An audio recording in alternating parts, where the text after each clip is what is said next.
1 miliar, neraka deh, gue coba begitu urusannya.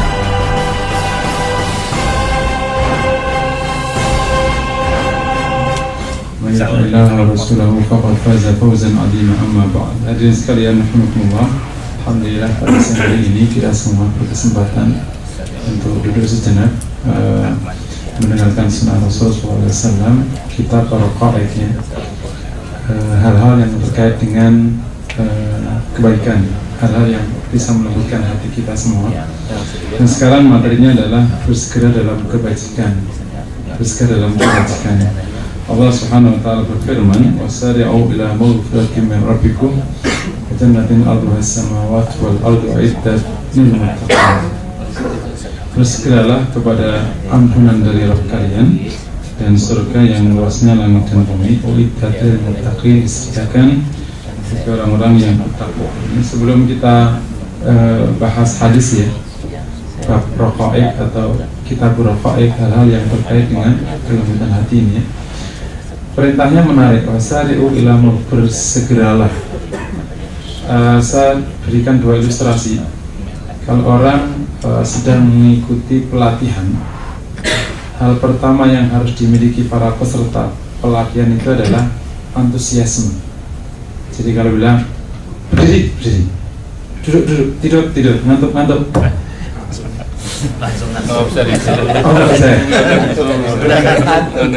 Antusiasme itu menggambarkan bagaimana ia sikap dan cepat merespon perintah. Dan itu adalah syarat utama orang sukses. Syarat utama orang berhasil di pelatihan, termasuk berhasil dalam kehidupan, di kerja, di bisnis, itu antusiasme, bersegera. Lawannya lelet dan sejenis.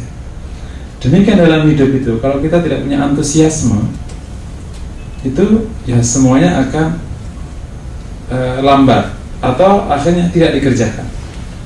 Karena antusiasme itu menunjukkan minat yang baik, sehingga mengeluarkan potensi terbaik. Sementara orang lelet yang tidak sigap tadi menunjukkan tidak punya minat, tidak punya keinginan, yang mengakibatkan semuanya terlambat atau bahkan tidak sama sekali. Nah, yang kedua, saya berikan gambaran lagi. Kalau orang mau keluar kota, sejak awal itu lelet. Kapan berangkatnya? Ya ntar aja deh, tengah malam. Lagi tidur dulu.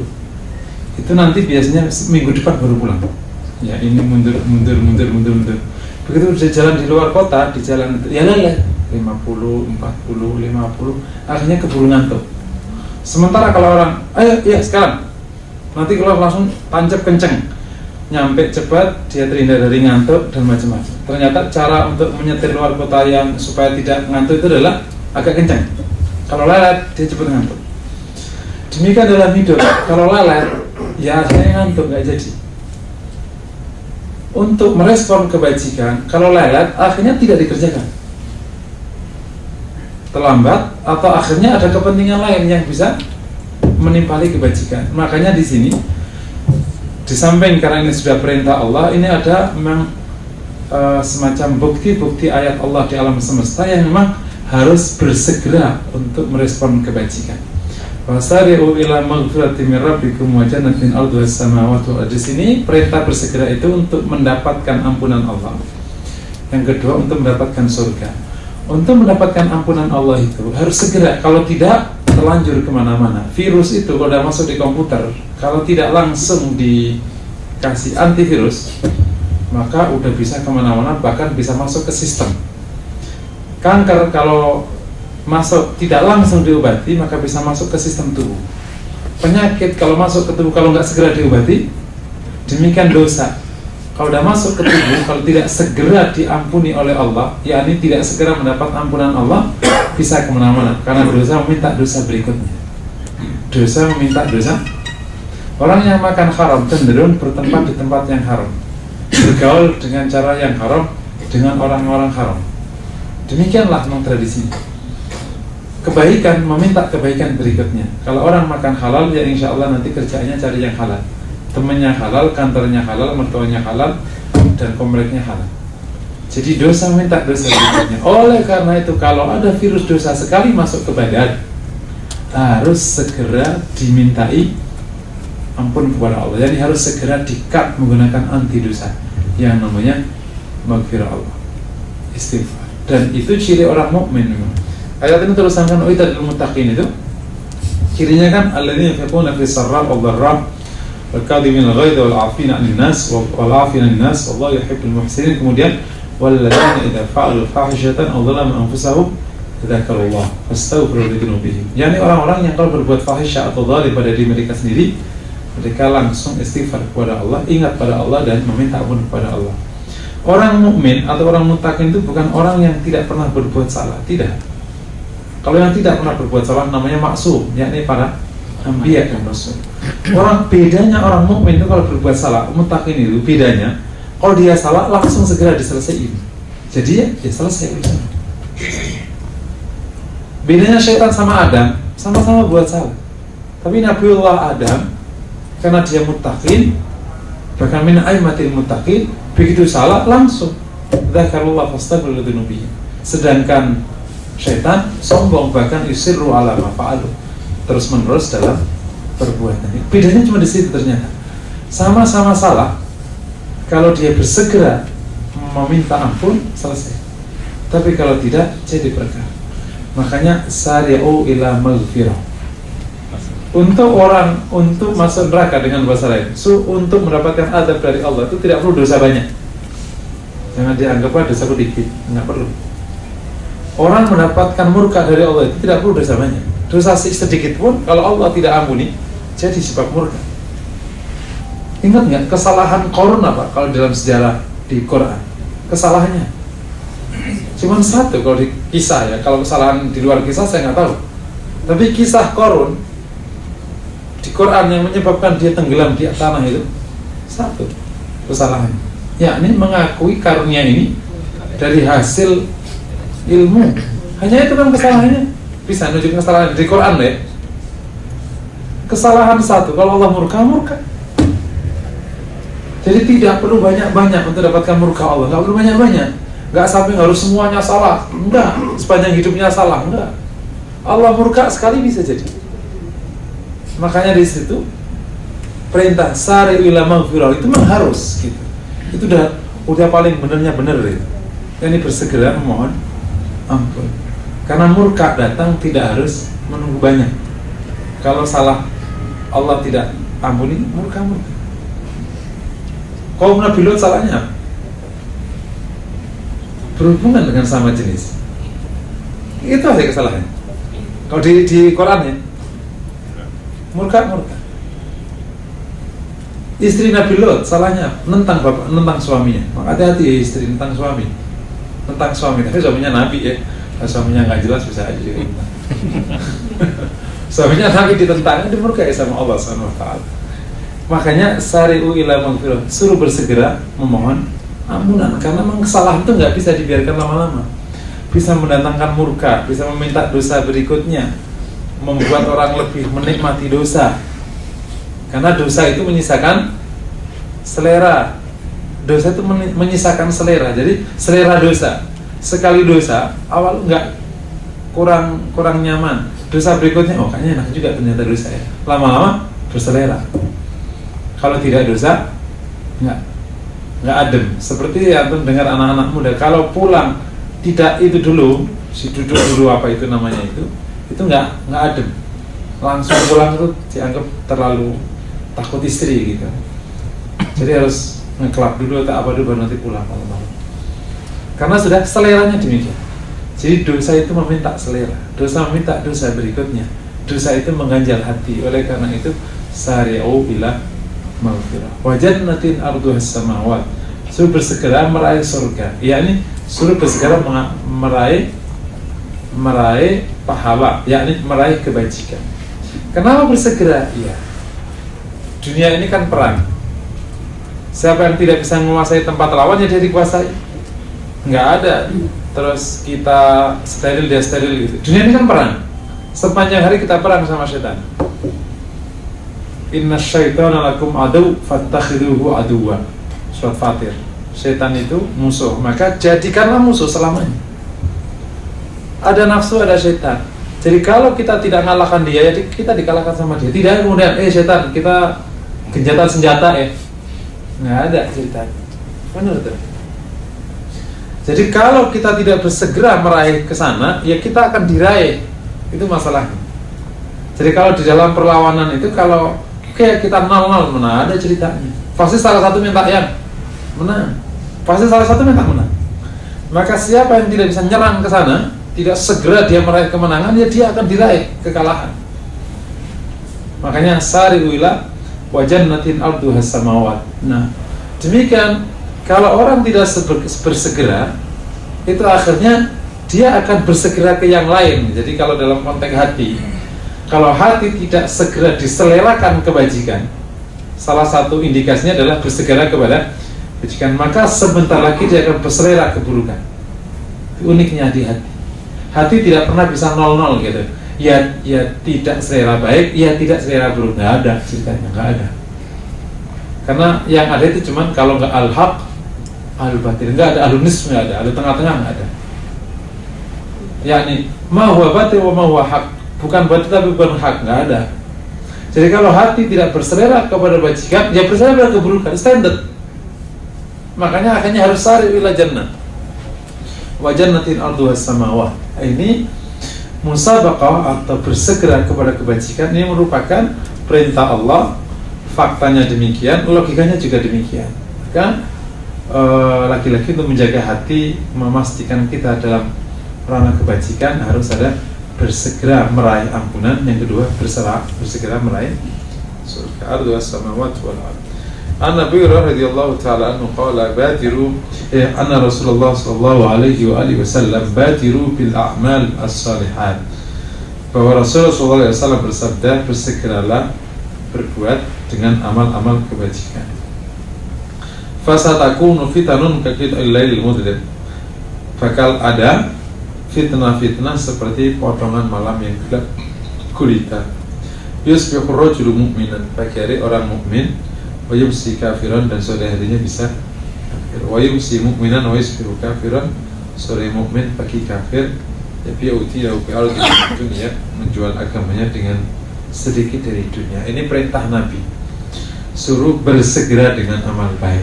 Dan Nabi berikan alasan, fasatakunu fitan, bakal ada fitnah. Itu Nabi mengatakan dulu ya, 15 abadnya lalu. Makanya ketika Anas bin Malik pernah mengalami masa Hajjaj, ingat nggak Hajjaj, salah satu panglima di zaman Yazid, di zaman Yazid ya, yang akhirnya perang dengan cucu Rasulullah ya. Hajjaj itu kan luar biasa dolimnya. Kemudian seorang bertanya kepada Anas untuk menjelaskan kondisi seperti ini. Kata Anas, suruh sabarlah, karena kata Nabi memang tidak ada masa kecuali setelahnya lebih buruk daripada sebelumnya. Tidak ada masa kecuali akan masa setelahnya lebih buruk daripada masa sebelumnya. Demikianlah kata Anas, saya dengar dari Rasulullah SAW.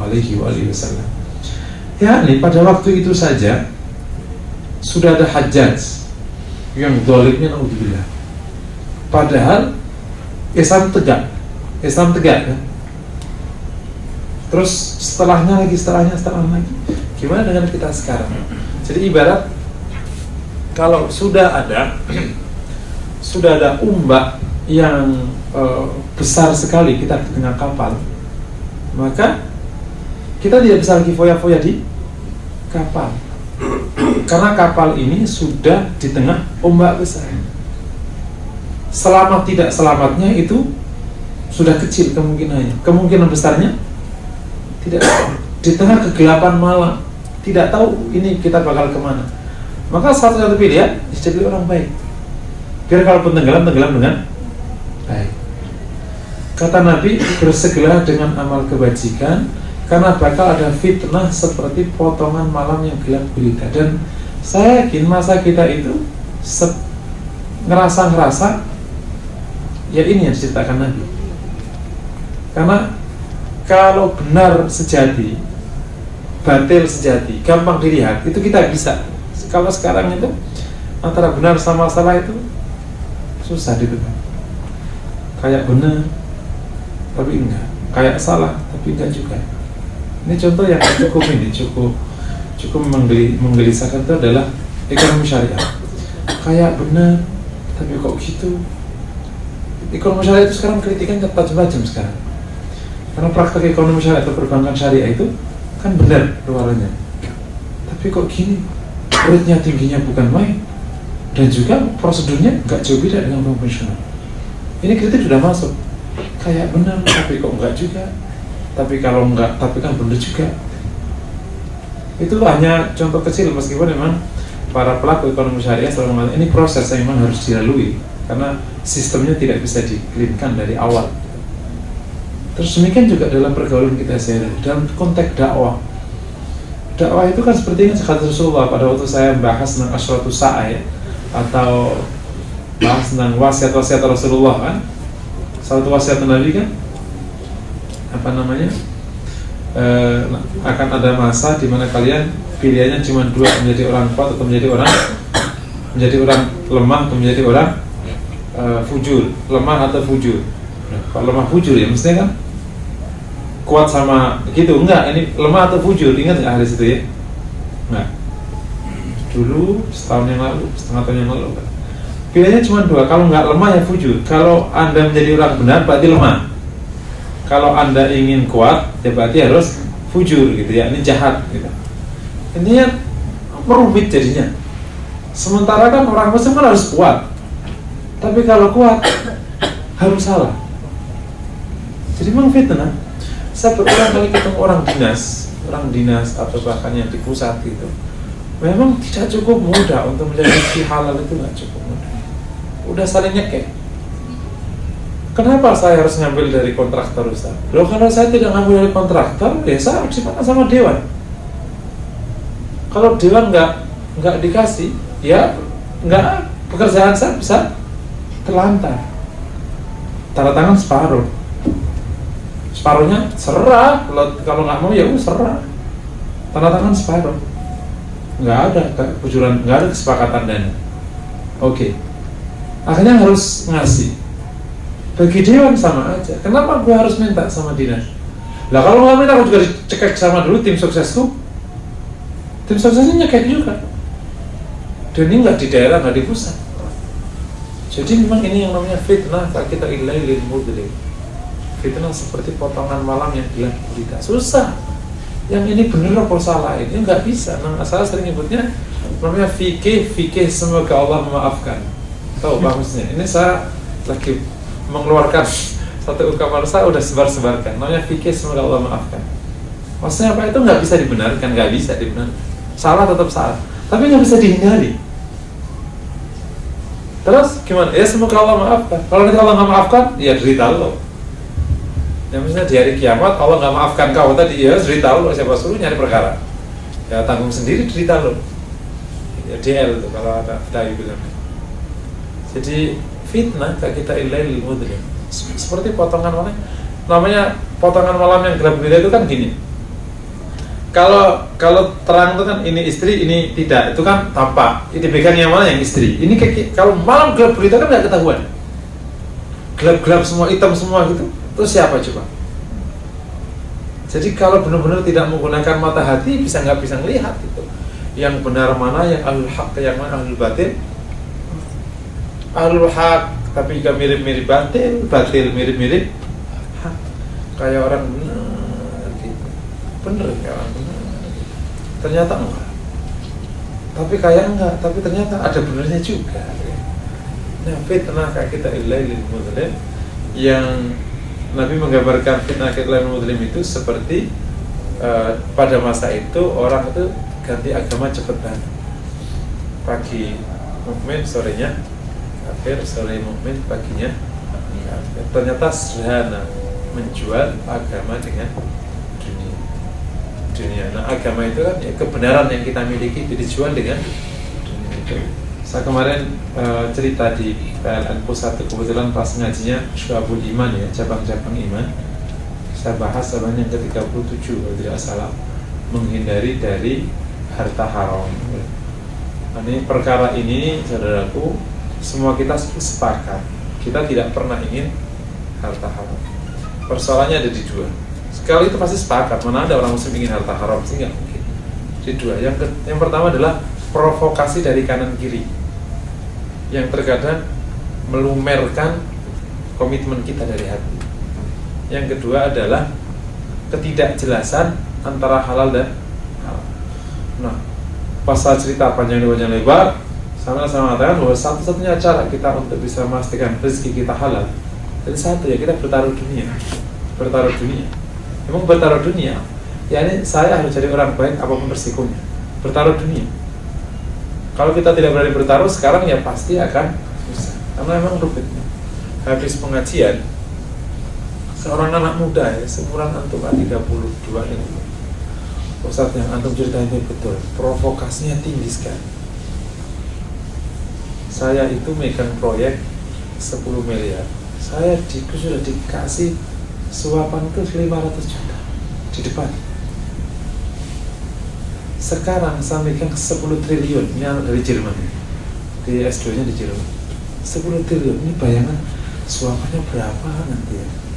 Makanya mohonlah pada Allah, kita semua itu, sekira Allah uji, mohon ujiannya itu masih di bawah kemampuan kita. Contoh gini, kalau kita itu goyang agama kita dengan suapan 500 juta, mohon suapannya 490 juta, masih belum goyang gitu. Kira-kira gitu. Kekuatan iman kita itu di 500 juta, tapi ternyata suapannya 490 juta, kan berarti belum goyang lah, aman gitu. Kalau kekuatan iman kita 100, mohon pada Allah supaya suapannya di bawah 100, 90 juta masih. Kan ada orang kayak gini, suapan cuma 10 juta, ya nerakanya sama, makanya dikit. Kalau semiliar gua jabanin gitu kan. Ya, ntar nyuap sana nyuap sini masih penting. Misalnya untuk meminta Pak Ustadz memintakan doa sepanjang masa paling 1 juta. Saya kan, antum tahu kalau di Betawi itu kan, di Betawi itu kan namanya, mohon maaf yang orang Betawi ya, sebagainya kan menggunakan kafaroh ya.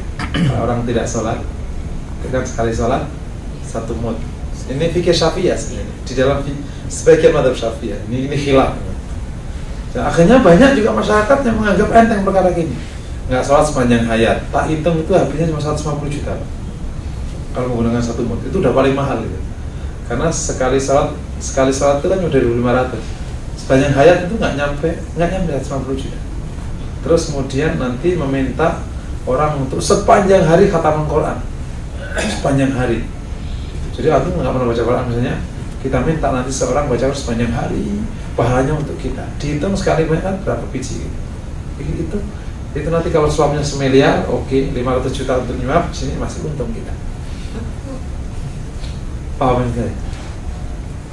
Jadi kalau begitu cara berpikirnya kan nggak kena. Jadi semoga Allah ngasih kemampuan kita untuk bisa menahan dari kemungkinan terjungkalnya agama kita dengan sesuatu yang masih di bawah kemampuan kita. Berdoa. Dan hari ini berat, sungguh berat. Saya berulang kali ketemu orang-orang yang memang ada di lingkungan kayak gitu, berat sekali. Makanya sekiranya antum berada di kantor yang memang Allah jauhkan dari kemungkinan itu, Allah tidak uji itu, bersyukurlah pada Allah. Kenapa sih kerjaan kering amat sih? Bersyukur pada Allah. Karena kalau kita di tempat basah, di toilet, di apa, antum bakal kebasahan masalahnya. Gitu.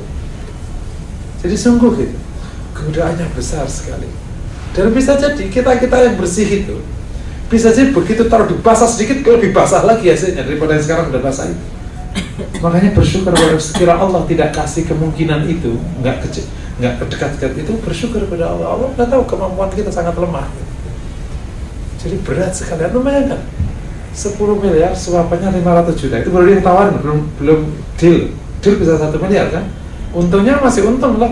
Dapat proyek 10 miliar, menyuap 1 miliar, masih untung 1 miliar, 20% kan untungan bisnis.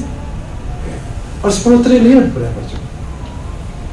Kalau orang disuap 100 juta masih mikir neraka. Kalau udah 1 miliar, neraka deh. Gue coba gitu urusannya. Terkadang kan sudah namanya jadi utina fi ardi minat dunia. Jadi nggak sedikit. Berat sekali tantangannya. Berat.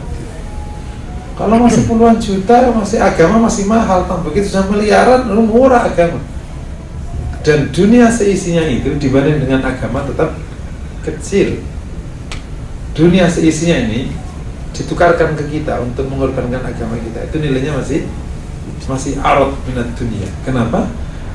Suratul Fajr khair minat dunia wa ma rakatan al-fajr khair minat dunia wa fiha. 2 rakaat fajar saja itu lebih baik daripada dunia dan jadi sekiranya kita dikasih 2 rakaat fajar dengan dikasih dunia seisinya itu, kita milih 2 rakaat.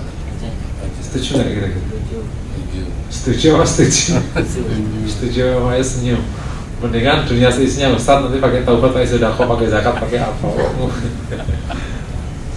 Jadi demikian ketika agama itu dibanding dengan dunia harus segitu harganya. Apalagi cuma dikasih angka-angka, tapi itu memang cukup menjungkalkan banyak orang. Nggak sedikit yang terjungkal. Kalau sudah angkanya segitu, sudah nolnya sudah 12, itu udah. Atau terkadang ada bahkan terjungkal di 100, terjungkal di 200, terjungkal di 500, bahkan ada yang terjungkal di 10. Ya kasihan banget kalau terjungkal di 10. Ya sama aja kasihnya dua-duanya sih. Makanya semoga Allah Ta'ala itu berikan kekuatan pada kita untuk bisa mengamankan agama kita sampai akhir hayat. Nah, cara mengamankannya adalah dengan bersegera berbuat baik. Kenapa karena bersegera? Karena kalau orang bersegera itu, jadi belum juga lawan itu berkesempatan menyerang, dia udah kepontang-panting nahan serangan kita. Mirip orang sepak bola. Kalau kita terus bertahan, terus kita nggak bakal menang. Ya, search cara terbaik untuk bertahan adalah menyerang. Jadi sebelum setan itu berkesempatan untuk memojok-mojokkan kita atau menggoda kita sudah terus segera. Seperti orang yang keluar kota, sebelum ngantuk itu tiba, itu terus pancat terus gitu. Jadi udah terlanjur tidak ngantuk, kebut terus nyampe ke tujuan. Pas nyampe ke tujuan, udah selesai kan? Akhir hayat udah tinggal istirahatnya nanti di akhir di alam barzah. Jadi pas capek-capeknya udah nyampe ke tujuan. Tapi udah ngantuk duluan, apa-apa ngantuk duluan, belum ngapa-ngapain, masih panjang, terus tidur dulu, ini dulu, lelah dulu, udah nggak berbuat apa-apa, sampai mau berbuat sudah terlanjur selesai waktunya, nggak cukup lagi. Jadi memang harus bersegera. Dan setelah bersegera, yang tadi saya katakan di depan, insya Allah akhirnya lahir selera. Kalau sudah memiliki selera kebajikan, itu yang akan mendorong banyak kita untuk terus berbuat. Hadis Rasulullah Sallallahu Alaihi Wasallam,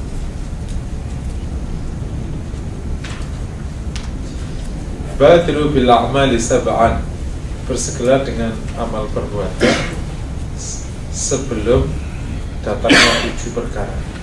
Hal tantawiruna illa faqran munsiyah, apa yang kalian tunggu kecuali cuman kefakiran yang melupakan, au ghinan mudghiyah, atau kekayaan yang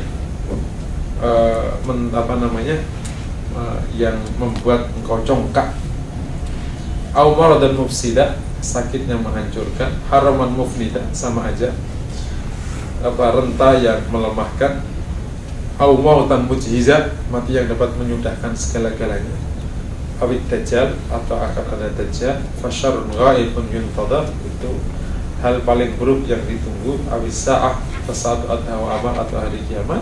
Dan hari kiamat itu sangat berat dan sangat menakutkan. Kalau kita tidak mau berbuat baik, menunggu apa lagi? Menunggu sampai menjadi orang fakir yang tidak bisa berbuat. Kira-kira bahasanya gitu, menunggu fakir. Kan kemungkinan di masa depan itu satu di antara 7 ini. Kita kenapa lelet? Ntar deh, kalau agak sedikit longgar, atau ntar deh, lagi banyak nih kekayaannya, lagi repot, ntar nggak repot. Ya udah, kalau nggak pas kaya, nggak ingin repot, ya pas, berarti nunggunya pas ketemu fakir. Tapi udah kadung fakir yang sudah munsia, udah kerepotan untuk mencari.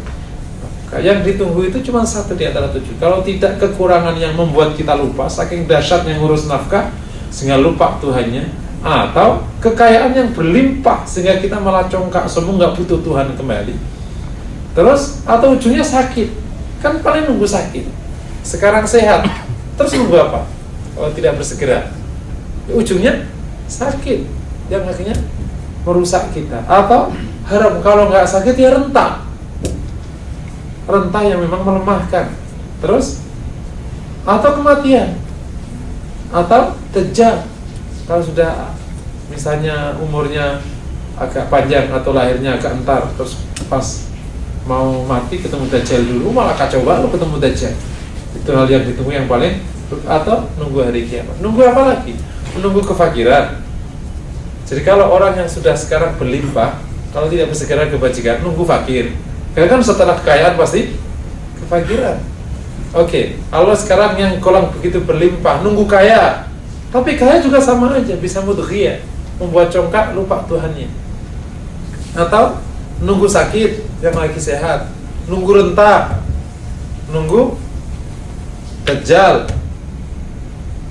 nunggu mati, atau nunggu hari. Dan semua yang ditunggu itu tidak ada yang menolak. Maka hanya ada satu jawaban, bersegeralah kita semua beramal kebajikan. Makanya mungkin salah satu tips itu memang memperbanyak zikir ya, zikir sepanjang masa. Baik zikir bil lisan, atau bil qalb, atau bil qalbi wal lisan. Zikir bil lisan namanya menyebut, bil qalb namanya mengingat apa saja, membuat ingatannya langsung kepada Allah. Mirip orang lagi menikah, apa saja ingat ke istrinya. Ketemu bayi, ingat adik istrinya. Ketemu baju merah, ingat baju istrinya. Ketemu bunga, ingat bunga kesenangan. Itu namanya kan ingat namanya. Ketemu makhluk Allah itu mengingatkan kepada Tuhan. Setiap ketemu makhluk Allah mengingatkan kepada Tuhan. Ada orang lari-lari ngejar kereta, ya Allah, lo langsung ya Allah. Sebagian hambamu ada yang mengejar-ngejar kereta, sebagian hambamu dikejar-kejar kereta.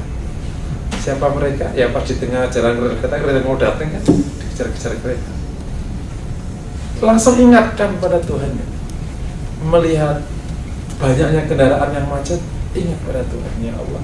Kendaraan kau jejer di jalan raya, ntar lagi lenyap masuk garasi masing-masing.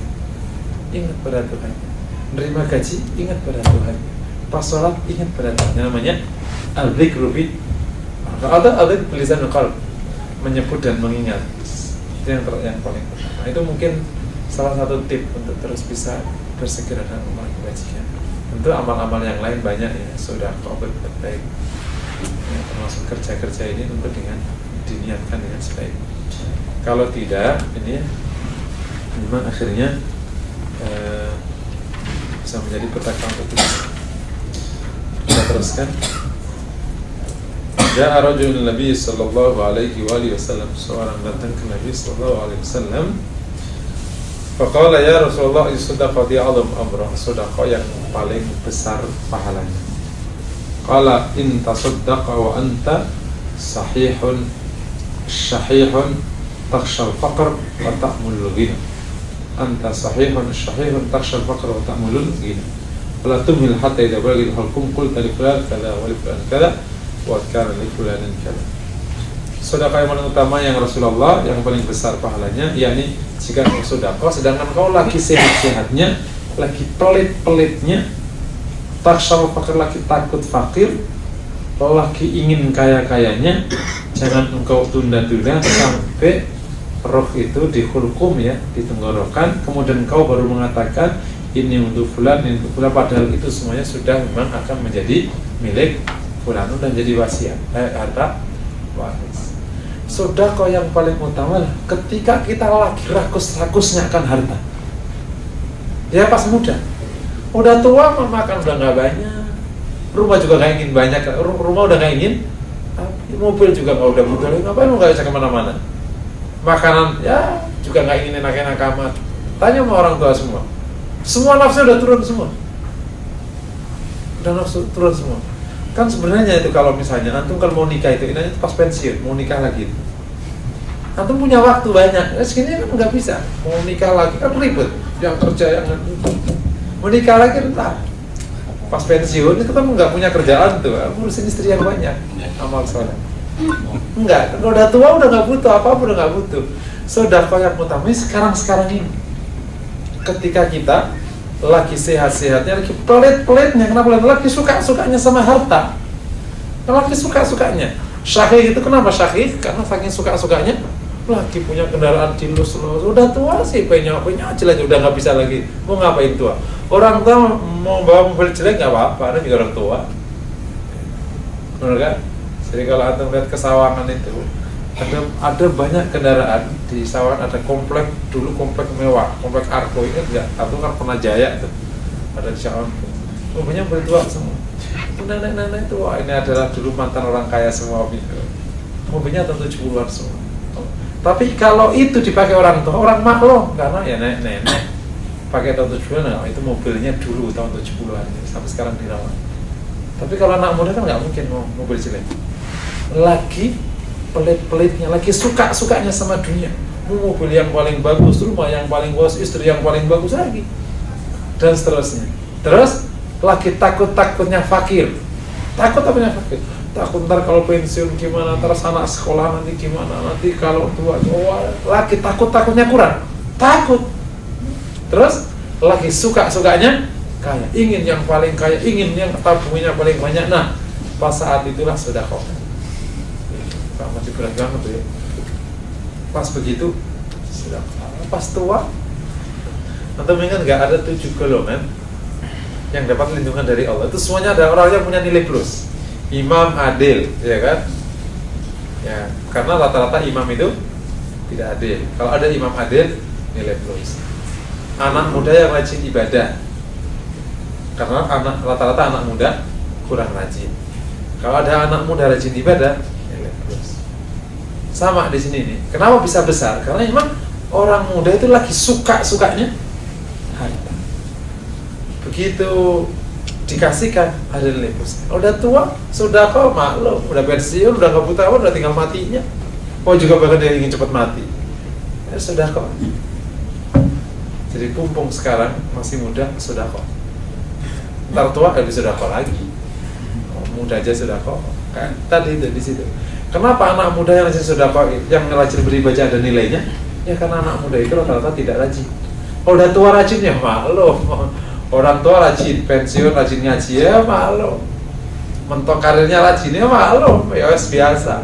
Lagi rajin muncar-muncarnya karirnya, lagi bagus-bagusnya dia rajin, nah itu baru bener. Ya kalau mentok gak ada kerjaan, nganggur, tidur, ngaji ya nilainya gak ada. Ya itu lebih baik daripada enggak. Ya, sama sekali enggak. Tapi itu nilai plus itu. Sudah kok. Lagi pelit-pelitnya, lagi rakus-rakusnya akan harta, lagi ingin-inginnya kaya, dan lagi takut-takutnya sama kemiskinan dan kefakiran. Bener? Kalau kita ketemu banyak orang tua, itu nggak ada yang takut sama miskin. Itu kenapa udah tua? Bener tuh. Jarang sekali orang tentunya yang bener ya, yang kemudian sampai setakut seperti anak muda. Kalau anak muda kan takut, hidup kita masih panjang nih, kita harus banyak menabung. Kita harus rancang karir kita agar tua tidak langsung diusir sama anak menantu. Tapi kalau udah jadi orang tua, sudah seadanya.